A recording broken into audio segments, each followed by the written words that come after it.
सबसे पहले तो ये बताइएगा, सुप्रीम कोर्ट का बड़ा वाज़े दो टोक फैसला आ चुका है, इलेक्शंस 90 दिन में करवाने हैं, लेकिन हुकूमत इस फैसले की भी अपनी मर्जी की एक तशरीह कर रही है। यानी वो तशरीह और इसका वो एंगल जो उन्हें सूट कर रहा है, जिसकी आइन और कानून में तो कोई गुंजाइश नहीं है, लेकिन एक अपनी मर्जी की तशरीह करने पर हुकूमत बज़िद नजर आ रही है। इस पर क्या कहेंगी आप? Thank you Shah, thank you for inviting me. देखिए ना, अगर सुप्रीम कोर्ट ने भी कह दिया, सदर मुमलिकत ने भी कह दिया है और पाकिस्तान के 22 करोड़ आवाम भी यही कह रही है कि पाकिस्तान के जो फैसले हैं वो बंद दरवाजों के पीछे नहीं होंगे। बुरका पहन के कोई वजीर आजम नहीं बनेगा, कार की डिग्गी में छुप के जो जाएगा वो वजीर आजम नहीं बनेगा, बूट पॉलिश करके और जमीर फरोशी करके कोई वजीर आजम नहीं बनेगा, बनेगा तो वोट की पर्ची के जरिए बनेगा। वहां पे अगर ये 14 चोरों की जमातें अपनी मर्जी की तशरीह कर रही है तो देखिए शाह, फिर दुनिया और 22 करोड़ आवाम ये देख रही है, इसका मतलब है कि इनकी गुड्डी के अंदर है कि ये जमहूरियत पसंद नहीं है। इनकी सरिश्त में ये शामिल है कि ये पार्टियों को भी और मुल्कों को भी एज माफिया चलाते हैं, बदमाशी करते हैं, ये अपने केसेस खत्म करते हैं, NRO 2 ये लेना चाहते हैं, बल्कि NRO 3 अब ये भागना चाहेंगे, ये चाहेंगे क्योंकि अवाम में तो नहीं जा सकते। जो पार्टी अवाम में होती है, जो अवाम की ताकत से आती है, वो अपने अवाम में जाने से नहीं डरती है।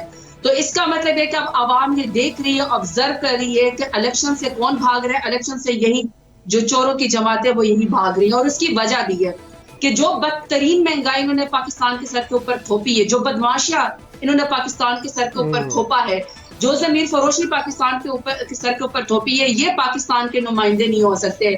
जो इसहाक डार ने किया है आपके सामने, कितने सालों से वो भगोड़ा था, वो सेनेटरशिप का ओथ नहीं ले रहा था। जैसे ही इनकी हुकूमत रिजीम चेंज के जरिए इनको दिलवाई गई, रेड कारपेट करके सीधा आया और कहा कि जी ये तो जी पाकिस्तान की इकोनॉमी को बड़ा बेहतरीन कर दिया। क्या हाथ कर दिया पाकिस्तान की इकोनॉमी को, तो उसने डबो दिया। और जो इनका एक वजीर आजम है क्लाउन, जो मुल्क में, जिसको मैं समझती हूँ कि पाकिस्तानी को शर्म आती है किस तरह के शख्स को इन्होंने, और तजर्बा करने वाले भी अब शर्मा रहे होंगे कि हमने किस तरह के शख्स को वजीर आजम की कुर्सी के ऊपर बिठा दिया, जो कि मस्खरा है, जो कहता है मैं शक्ल से तो भिखारी हूँ इसलिए मैं मांगने आया हूँ।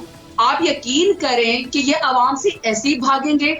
ये नहीं चाहते कि इलेक्शन हो। ये जिया की पैदावार से लेकर मौजूदा रिजीम 2 की पैदावार है, ये अवाम में मुंह दिखाने के काबिल नहीं है। वोट तो बहुत दूर की बात शाह। अभी मेरे सामने NA 193 जो कि जामपुर का इलेक्शन हुआ है, इन्होंने बाकायदा पुलिस गर्दी की, इनके साथ इलेक्शन कमीशन इनके साथ मिला हुआ था।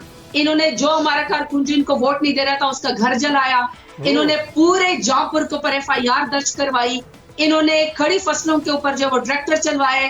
इन्होंने पूरे जामपुर को जो है वो एक अपनी स्टेट मशीनरी के जरिए जो ये कमाल बनाया हुआ था। इसके बावजूद भी जामपुर के लोगों ने खौफ के बुत तोड़ दिए। इनको बदतरीन शिकस्त हुई। यही इनको 14 जमातों को, जो कि चोरों की जमातें, इनको नजर आ रहा है कि इनका अंजाम ये तो अभी शहाब एक बाई इलेक्शन था, एक बाई इलेक्शन था जामपुर का। जब जनरल इलेक्शन होगा तो जनरल इलेक्शन की तो हवा ही कुछ और होती है।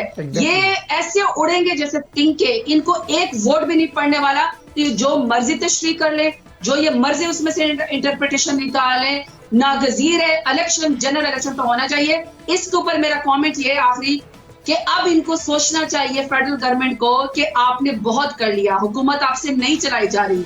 पाकिस्तान के अवाम आपको बद्दुआएं दे रहे हैं। पाकिस्तान के अवाम को आप जान चुके हैं कि आप नालायक तरीन वजीर आजम है हिस्ट्री के। अब आप कुर्सी से उतर जाएं।